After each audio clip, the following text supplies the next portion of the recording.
Math access. तो आज का जो वीडियो है आप सभी क्लास 10 के स्टूडेंट्स के लिए बहुत ज़्यादा इंपॉर्टेंट है, क्योंकि मैं देख रहा हूँ कि बहुत सारे जो हमारे स्टूडेंट हैं आईसीएसई क्लास 10th के, उनको अपने मैथमेटिक्स के सिलेबस को लेके एक बहुत ज़्यादा उनके दिमाग में कह लो कन्फ्यूज़न है।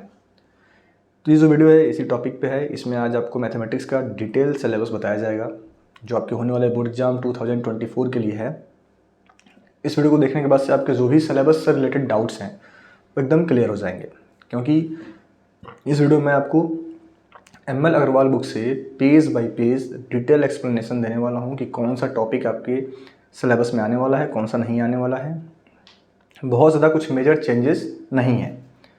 और अगर ये वीडियो सभी को अच्छा लगे तो हमारे चैनल को सब्सक्राइब कर लो, वीडियो को लाइक कर दो, साथ ही साथ अपने फ्रेंड्स के साथ हमारे इस वीडियो को शेयर करना ना भूलें।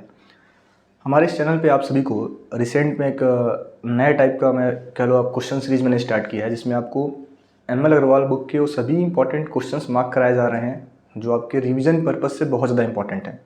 क्योंकि जब आपका बोर्ड एग्जाम आएगा तो आपके पास इतना समय तो नहीं होगा कि आप सभी क्वेश्चंस को 1 बाय 1 रिवाइज कर पाओ। तो मैं इस आपके एमएल अग्रवाल बुक से ऐसे क्वेश्चंस मैं आपको बताने वाला हूँ जिनको अगर आप रिवाइज करते हो तो 100% वो आपके pre board and board exams में आपका बहुत ज़्यादा हेल्प करेंगे। तो आप हमारे चैनल को इसलिए भी सब्सक्राइब कर लो ताकि ऐसे वीडियोज़ का नोटिफिकेशन आपको टाइम टू टाइम मिलता रहे।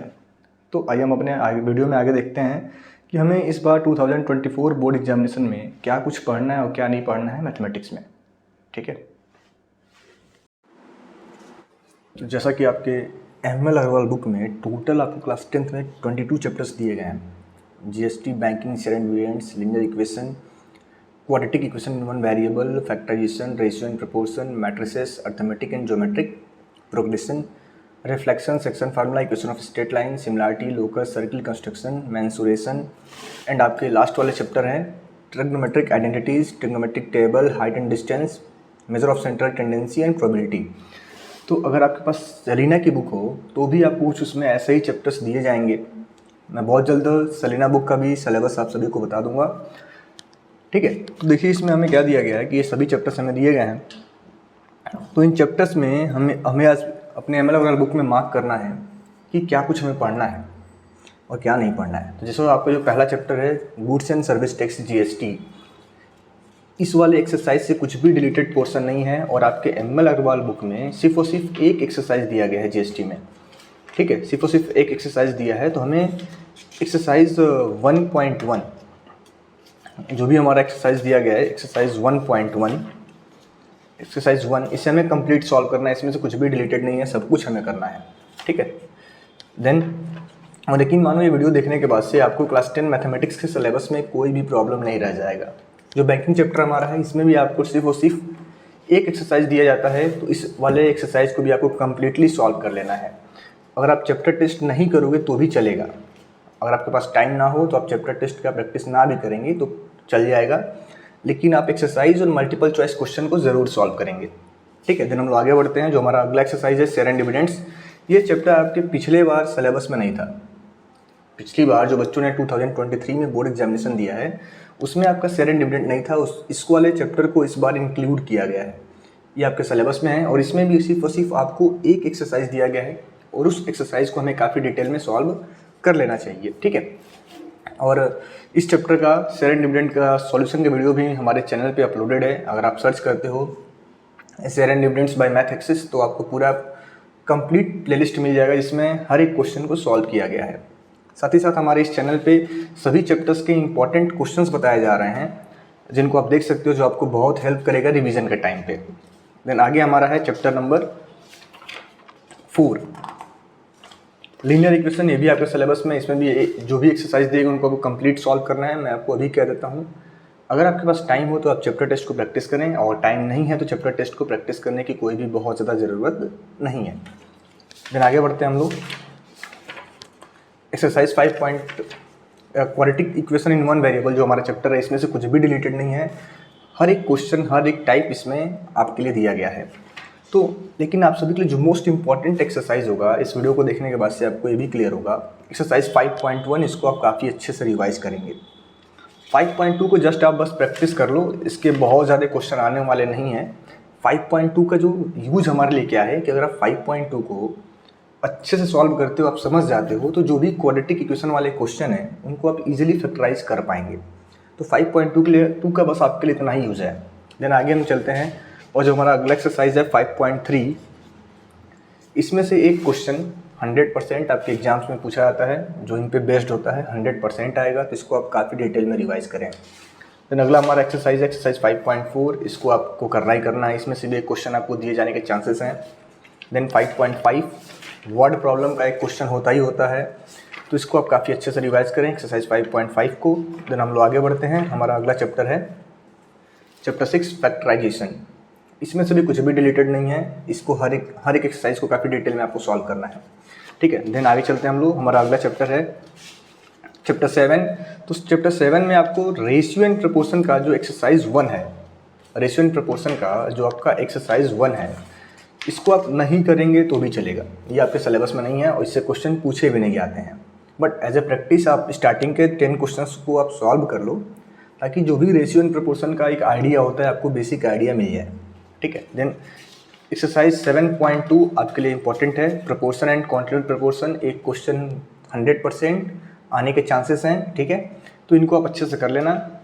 देन यानी एक्सरसाइज 7.2 को आपको काफ़ी डिटेल में पढ़ना है, ठीक है। 100% देख लो आप, हर साल एक क्वेश्चन पूछा जाता है इससे, ठीक है। देन अगला हमारा है एक्सरसाइज 7.3, और एक लॉन्ग आंसर जो आपका 5 नंबर का होता है, 4 नंबर का होता है पक्का, 7.3 से 100%, और इस टाइप का रहेगा, कॉम्पोनेंडो एंड डिविडेंडो वाला, 100% आने के चांसेस हैं।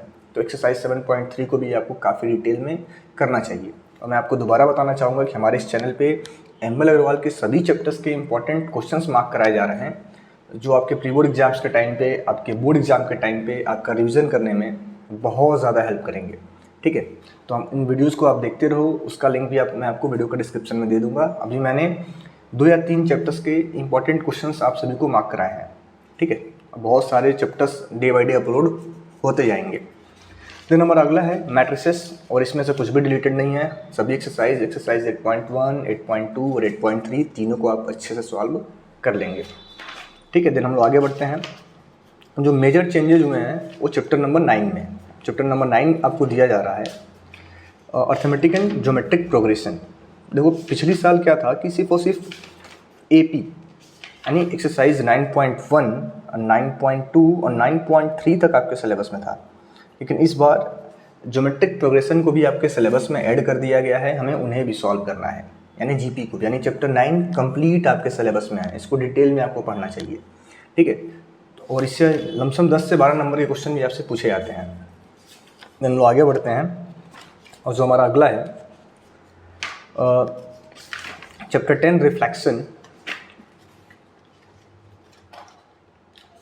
इसको भी हमें डिटेल में करना है। इससे एक क्वेश्चन MCQ में आपसे पूछा जा सकता है, और साथ ही साथ एक क्वेश्चन आपको ड्रॉ करने के लिए भी दिया जा सकता है, जो कि 10 मार्क्स का लमसम 5 to 6 मार्क का आपसे एग्जाम में पूछा जाता है।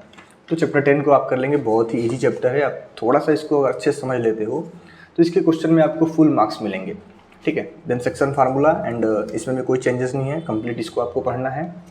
देन अगला हमारा है equation of straight line, chapter 12, equation of straight line, इसको भी आपको डिटेल में पढ़ना है, इसमें भी कोई चेंजेस नहीं है, हर एक एक्सरसाइज और हर एक क्वेश्चन को आपको सॉल्व करना है। देखो होता क्या है कि सेक्शन फार्मूला और इक्वेशन ऑफ स्ट्रेट लाइन, इन दोनों को कंबाइन करके, इसको चैप्टर 11 एंड चैप्टर 12 दोनों को कंबाइन करके आपसे क्वेश्चन पूछा जाता है।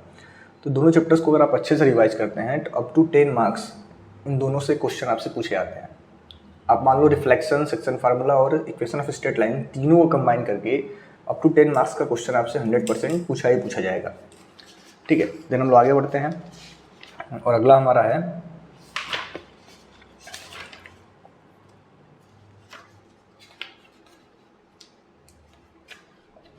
अगला जो हमारा है सिमिलैरिटी। देखो पिछली बार इसमें कुछ सिलेबस आपके हटा लिए गए थे, जैसे आपको सिमिलैरिटी में एक्सरसाइज 13.3 पिछले साल सॉल्व नहीं करना था, लेकिन इस बार इसमें कोई चेंजेस नहीं हुए हैं, हर एक एक्सरसाइज आपके सिलेबस में है, और हर एक क्वेश्चन को आपको काफ़ी डिटेल में समझना चाहिए, और सभी को काफ़ी अच्छे से रिवीजन करना चाहिए, क्योंकि 13.1, 13.2 और 13.3 तीनों ही आपके सिलेबस में हैं और तीनों ही आपके एग्जाम्स में आएंगे। फिर आगे हमारा है लोकस।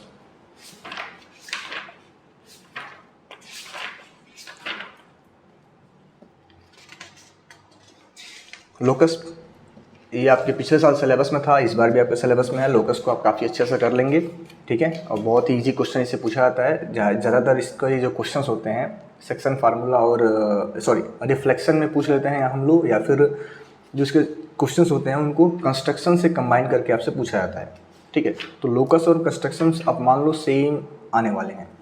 सर्कल है, इसमें आपको जो भी थ्योरम्स दिए हैं हमें बस थ्योरम्स के बारे में जानना है, उनका प्रूफ हमें पढ़ने की ज़रूरत नहीं है। जैसे आपको मान लो थ्योरम दिया है कि angle in the same segment of a circle are equal, तो बस आपको इसको समझना है, प्रूफ्स नहीं पढ़ने हैं। और इसमें कोई भी चेंजेस नहीं है। सभी एक्सरसाइज 15.1, 15.2 एंड 15.3 तीनों ही आपके सिलेबस में है और तीनों को आपको करना है। पिछले साल इसमें से कुछ पोर्शन आपका कट हुआ था कोविड में, ठीक है। देन हम लोग आगे बढ़ते हैं और हमारा अगला चैप्टर है कंस्ट्रक्शन। कंस्ट्रक्शन में भी कोई चेंजेस नहीं है। पिछले बार ये भी आपके सिलेबस में नहीं था, लेकिन इस बार इसको आप सभी के सिलेबस में रखा गया है। तो कंस्ट्रक्शन में हमें क्या समझना है, ये सर्कम सर्कल आपसे पूछ सकता है ड्रॉ करने के लिए, हेक्सागन का भी और ट्रायंगल का भी, ठीक है। तो इनको आप अच्छे से कर लेंगे। एक क्वेश्चन 100% सर्कम सर्कल को ड्रॉ करने के लिए दिया जाए या फिर आपसे हेक्सागन ड्रॉ करने के लिए बोला जाए, और उसी क्वेश्चन में आपसे लोकस पूछ लिया जाएगा। तो लोकस और कंस्ट्रक्शन दोनों को कंबाइन करके टीचर आपसे पूछ रहा होता है, ठीक है। दिन आगे हम लोग चलते हैं। हमारा अगला एक्सरसाइज है 17.1। इसमें एक चेंज है कि आपको 17.1 में मेंसुरेशन में 17.1 सॉल्व करना है, 17.2 को सॉल्व करना है। साथ ही साथ मैं आप सभी स्टूडेंट्स को बताना चाहूँगा कि अगर आपको किसी भी मैथमेटिक्स के किसी भी चैप्टर्स का कुछ इंपॉर्टेंट टॉपिक्स पढ़ना है तो आप हमें कमेंट करके बता सकते हो, उसको ज़रूर 100% सॉल्व किया जाएगा, ठीक है। साथ ही साथ आपको अगर कुछ इंपॉर्टेंट क्वेश्चंस के बारे में जानना है तो आप हमें वो भी बता सकते हो, ठीक है। तो 17.3 आपको करना है, 17.4 आपको करना है और 17.5 भी आपको करना है। लेकिन बस इसमें चेंजेस क्या हैं कि होता है हमारा फ्रस्टम। क्या होता है? फ्रस्टम, जिसका बेस कैसा होता है, कोन। मान लो आपको ये कोन हमारा है और इस कोन को अगर हम यहाँ से कट कर दें तो ऊपर वाला पार्ट हटा दें तो ये जो हमारा नया फिगर बनेगा इसको हम बोलते हैं फ्रस्टम। तो फ्रस्टम वाले क्वेश्चन हमें नहीं करने, बाकी जो भी क्वेश्चंस दिए गए हैं चैप्टर 17 में सारे आपको करने हैं, ठीक है। तो हो सकता है आपको पता हो कि मैंने तो कुछ यहाँ पे कट कराया नहीं, लेकिन बहुत सारे स्टूडेंट्स बहुत कन्फ्यूज है सिलेबस को लेकर के। तो एक बार डिटेल सिलेबस आप अपने बोर्ड एग्जामिनेशन से पहले अगर जान लोगे तो ज़्यादा बेटर होगा, ठीक है। फिर हम आगे बढ़ते हैं। ट्रिग्नोमेट्री में हमारा कोई चेंजेस नहीं है। आपको बस क्या नहीं करना है ट्रिग्नोमेट्री में, तो इसमें कोई भी चेंजेस नहीं है। इसको आप अच्छे से रिवाइज कर लेंगे। चैप्टर 18 एंड चैप्टर 18 को आप काफ़ी अच्छे से पढ़ लेंगे, ठीक है। चैप्टर ट्रिग्नोमेट्रिक टेबल जो है इसको एक बार टीचर से बस आप समझ लेना कि ट्रिग्नोमेट्रिक टेबल हम कैसे रीड करते हैं, बाकी इससे बहुत ज़्यादा क्वेश्चन आपसे नहीं पूछा जाएगा। चैप्टर 18 में 20 में हाइट एंड डिस्टेंस में कोई चेंज नहीं है। आपको सारे क्वेश्चंस को काफ़ी अच्छे से पढ़ना चाहिए, ठीक है। देन हमारा जो अगला चैप्टर है मेजर ऑफ सेंट्रल टेंडेंसी, और one of the most scoring chapter. तो आपका ये इजी भी होता है और सबसे ज़्यादा क्वेश्चन इस चैप्टर से पूछे जाते हैं। तो चैप्टर 21 को आप काफ़ी अच्छे से पढ़ेंगे, मेजर ऑफ सेंट्रल टेंडेंसी। सभी कुछ इसमें दिया गया है 100%। एक 5 नंबर का क्वेश्चन इससे आता ही आता है जिसमें हमें बोला जाता है ड्रॉ द ऑजिब। तो chapter 21 measure of central tendency को आप काफ़ी डिटेल में पढ़ रहे होंगे, और साथ ही साथ आपको बहुत जल्द ऐसा वीडियो प्रोवाइड किया जाएगा जिसमें आपको इंपॉर्टेंट चैप्टर्स बताए जाएंगे। अगर आपका मैथ्स थोड़ा सा वीक है, आपको मैथ्स इंटरेस्टिंग नहीं लगता है, तो आपको ऐसे चैप्टर्स बताए जाएंगे जिनको पढ़ के आप बहुत ही अच्छा मार्क्स मैथ में स्कोर कर पाओगे, ठीक है। देन आगे हमारा है probability, one of the easy exercise. और प्रोबेबिलिटी आपको काफ़ी अच्छे से करना है। प्रोबेबिलिटी में कुछ भी डिलीटेड नहीं है, सब कुछ पढ़ना है।